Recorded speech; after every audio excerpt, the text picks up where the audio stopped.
عزیز طلبہ و طالبات، Farooq foundation on line school کے ذریعے یکساں نصاب کے مطابق تعلیم حاصل کریں۔ اگر ہماری ویڈیوز پسند آئیں تو چینل کو سبسکرائب کریں اور دوستوں کے ساتھ شیئر کریں اور بیل آئیکن کو لازمی دبائیں تاکہ آئندہ آنے والی تعلیمی ویڈیوز آپ حاصل کر سکیں۔ السلام علیکم بچوں، امید ہے آپ سب خیریت سے ہوں گے۔ بچوں، آن لائن اسکول سے آپ مکمل تعلیم حاصل کر کے بورڈ کا امتحان برائے جماعت نہم اور دہم بہتر طور پر پاس کر سکتے ہیں۔ آپ اپنی عمر اور تعلیم کے مطابق مزید تعلیم حاصل کریں۔ والدین سے فون یا کمپیوٹر پر ہماری ویڈیوز کے ذریعے تعلیم حاصل کرنے کی درخواست کریں۔ روزانہ 1 سے 2 گھنٹے آن لائن پڑھائی کریں اور جب آپ اسکول جائیں گے تو آپ کو مزید کسی مدد کی ضرورت نہیں ہوگی۔ اس طرح پڑھائی کر کے اپنا وقت اور والدین کے اخراجات میں بچت کر سکتے ہیں۔ آن لائن اسکول کی کوئی فیس نہیں ہے، آپ زوم پر بھی کلاسز کا فائدہ اٹھا سکیں گے۔ ہر مضمون کی مکمل تعلیمی ویڈیوز موجود ہیں۔ السلام علیکم عزیز طلبہ، کیسے ہیں آپ سب لوگ؟ امید کرتی ہوں سب خیریت سے ہوں گے اور اپنا بہت خیال بھی رکھ رہے ہوں گے۔ تو بچوں، آج ہم اپنی کتاب کا اختتام کرنے جا رہے ہیں۔ آج ہم آخری نظم کی طرف بڑھ رہے ہیں جس کا عنوان ہے خضر کا کام کروں رہنما بن جاؤں۔ بہت ہی خوبصورت نظم ہے۔ شاعر اپنے بہت ہی خوبصورت خیالات کا اظہار کرتے ہیں اس میں اور بتاتے ہیں کہ وہ اپنی زندگی کو کس طرح سے گزارنا چاہتے ہیں، وہ کون سے ایسے کام کرنا چاہتے ہیں کہ جن کے بل پر ان کا نام ہمیشہ زندہ رہے۔ تو چلیے بچوں، چلتے ہیں سبق کی طرف۔ صفحہ نمبر ہے 140 اور نظم کا عنوان ہے خضر کا کام کروں رہنما بن جاؤں۔ خضر سے مراد حضرت خضر علیہ السلام ہے، جن کا کام بھولے بھٹکوں کو راستہ دکھانا ہے۔ تو اس نظم میں شاعر اپنے آپ کو حضرت خضر علیہ السلام کی طرح بنانا چاہتے ہیں تاکہ وہ بھی دوسروں کی رہنمائی کر سکیں۔ رہنما کون ہوتا ہے؟ جو راستہ دکھاتا ہے، بھولے بھٹکوں کو صحیح منزل کی سمت بتاتا ہے۔ تو شاعر یہ چاہتا ہے کہ وہ بھی حضرت خضر علیہ السلام کی طرح ایک ایسا انسان بن جائیں جو دوسروں کی تکلیفوں کو، پریشانیوں کو دور کریں اور ان کو سیدھا راستہ بتائیں، ان کی مدد کریں، ان کے مددگار بنیں۔ ٹھیک ہے، نظم کا آغاز کرتی ہوں۔ درد جس دل میں ہو اس دل کی دوا بن جاؤں، کوئی بیمار اگر ہو تو شفا بن جاؤں، دکھ میں ہلتے ہوئے لب کی میں دعا بن جاؤں۔ اف وہ آنکھیں کہ ہیں بینائی سے محروم کہیں، روشنی جن میں نہیں، نور جن آنکھوں میں نہیں، میں ان آنکھوں کے لیے نور و ضیا بن جاؤں۔ ہائے وہ دل جو تڑپتا ہوا گھر سے نکلے، اف وہ آنسو جو کسی دیدہ تر سے نکلے، میں اس آنسو کے سکھانے کو ہوا بن جاؤں۔ دور منزل سے اگر راہ میں تھک جائے کوئی، جب مسافر کہیں رستے سے بھٹک جائے کوئی، خضر کا کام کروں رہنما بن جاؤں۔ عمر کے بوجھ سے جو لوگ دبے جاتے ہیں، ناتوانی سے جو ہر روز جھکے جاتے ہیں، ان ضعیفوں کے سہارے کو عصا بن جاؤں۔ کتنے خوبصورت خیالات ہیں شاعر حامد اللہ افسر کے۔ ہر شعر میں صاف دکھائی دیتا ہے کہ ان کے دل میں ایک ہی خواہش ہے کہ وہ سب لوگوں کی مدد کریں، دوسروں کی مدد کریں، ضعیفوں کی، ناتوانوں کی، ضرورت مندوں کی اور ایسے سب لوگوں کی کہ جنہیں ان کی مدد کی ضرورت ہے۔ الفاظ کے معنی بتاؤں گی، پینسل اپنے ہاتھ میں پکڑ لیں اور ساتھ ساتھ الفاظ کے معنی آپ لکھتے چلے جائیں۔ دوا، جیسے ہم دوائی بھی کہتے ہیں، ٹھیک ہے۔ شفا، علاج۔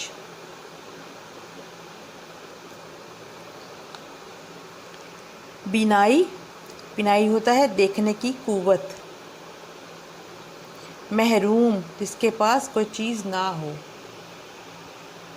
کسی چیز کا نہ ہونا اس کے محروم ہونا ہوتا ہے۔ نور، روشنی، میں ان آنکھوں کے لیے نور و ضیا، نور بھی بن جاؤں اور روشنی بھی بن جاؤں،